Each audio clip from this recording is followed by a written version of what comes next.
In today's video, I'm going to talk about how to optimize your chances of doing well with the hiring manager. And I'm going to start with the obvious stuff, building rapport, having a positive attitude, adapting the length of your answers based on how the conversation evolves, avoid blaming or speaking negatively about your boss or colleagues, consider taking notes, maintain a good posture, and of course, don't interrupt the interviewer.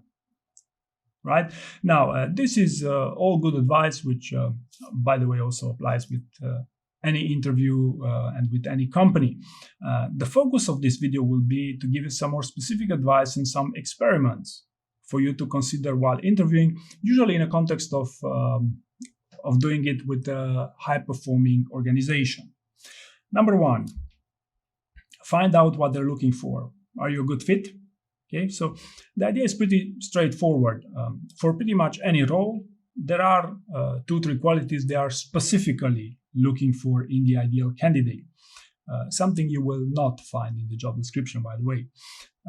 We also know that usually the hiring manager interview will not be the first.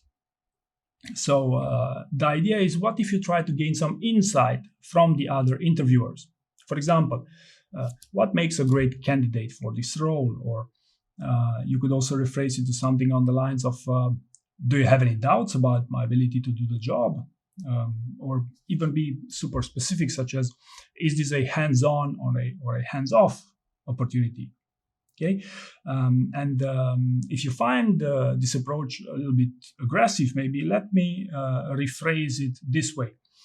Should you have any doubt on what this role is about, you should clarify it before the hiring manager interview. Okay, number 2, save your best stories for the hiring manager. Okay, so the best candidate in a behavioral interview is the one with the best stories. So then, if you will be using your best story with the hiring manager, you are most likely to impress them as well. Okay, so the challenge is the following. You will usually have 3 to 5 best stories, okay? And if you use all of them with your hiring manager, then you cannot use them with everyone else as well, okay? Because if you only have a few stories, you will be perceived as someone inexperienced or even worse, okay?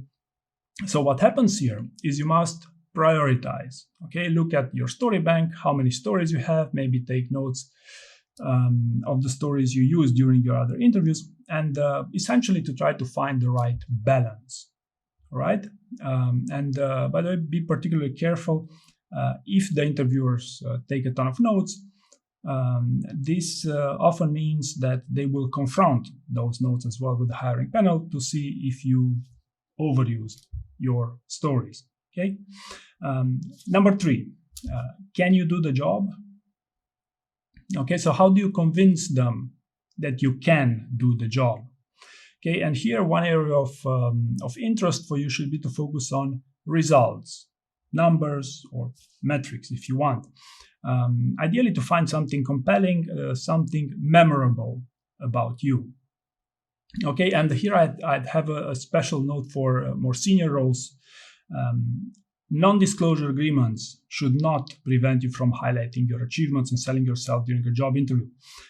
In my opinion, it's a mistake to completely refuse to talk about something due to its potential confidentiality risks. Okay, in my experience, there is always a workaround, and by the way, a legal one here. The challenge is, in my experience, to prepare yourself in advance for such discussions, so in order to avoid improvising everything on the spot. Right. Next one, number 4. Another concern the hiring manager usually has is, can they trust you? Are you who you say you are? Okay. Now, how do they check if you're trustworthy? The most common and discreet method to achieve this is by using what's called a deep dive test. Okay, so as the name implies, the idea is to dive uncomfortably deep into details about your achievements.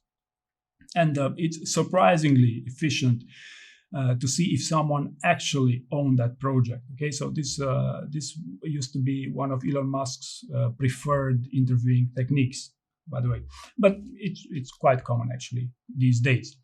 And there is another side to this story. Remembering all the details about something which happened 5 or more years ago isn't straightforward. Okay, so most of you will benefit from refreshing your memory on these aspects before the interview. Number 5 here. Are you easy to work with?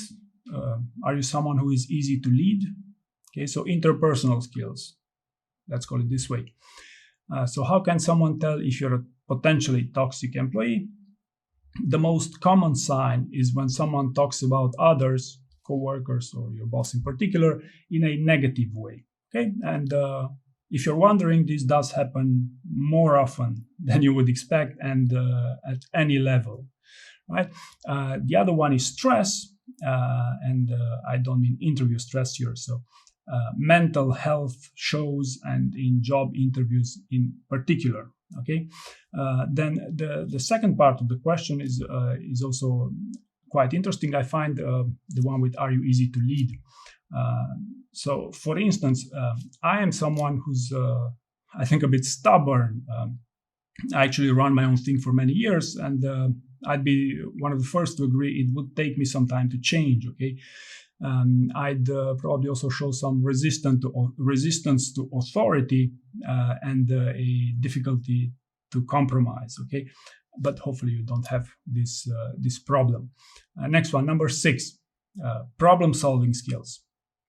So how can someone screen for your problem-solving skills? The most common one is by asking you to talk about the decision-making process within ambiguous circumstances.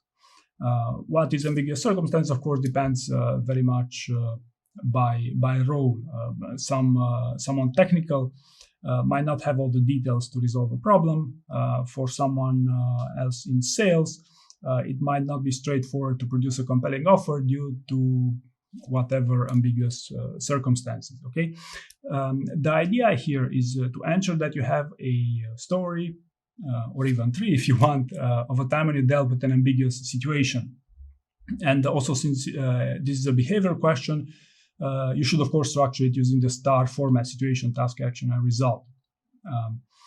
Maybe also worthwhile mentioning here, be prepared to defend your decision-making process. In other words, expect challenge questions. Okay, how did you set priorities? How did you get manager buy-in? Or how did you influence the right outcome? What would you have done differently if you had to do it all over? How did these results compare to your actual goals? What other stories can you think of that demonstrate XYZ accomplishment? And by the way, these challenge questions are also part of what's called the backbone test. All right, so these 6 would be the core things that I want to talk in this video, but now I'd also mention a couple of more topics for you to consider, most of which should be self-explanatory. First would be business aware, or to have certain commercialism, to understand the business that they're in. Okay, so for instance, if you're going for a senior technical role at AWS, you're still expected to understand their business. Okay, next one, time management. Do you meet deadlines in general? Are you a timely person? 2 of my favorite questions here would be, tell me about the time when you had a challenging delivery. And the second one, tell me about the time when you failed to meet a deadline. So this would be the most commonly asked questions for this topic. Next one, questions for them. Right, so aside from the one I just mentioned in the beginning of the video, to ask what they're actually looking for an ideal candidate, you can also refer to one of my previous videos for more examples if you want. Close. Ask for the job, or at least make it clear you're genuinely interested in the role. The reason why this is important is even right now when there are less opportunities, not everyone interviewing is desperately looking for a job. Right? Next one, confidence. Interview with confidence. You'll be surprised how some receive job offers basically the next day on high-paying jobs, not because they prepared them, but mostly because they were confident and they had built a great rapport with the main stakeholders in the process. Okay, and maybe one more detail here, consider pen and paper, both preparing and the interview, but also consider taking notes during the actual interview. So hopefully you found this information useful, and thank you very much for watching.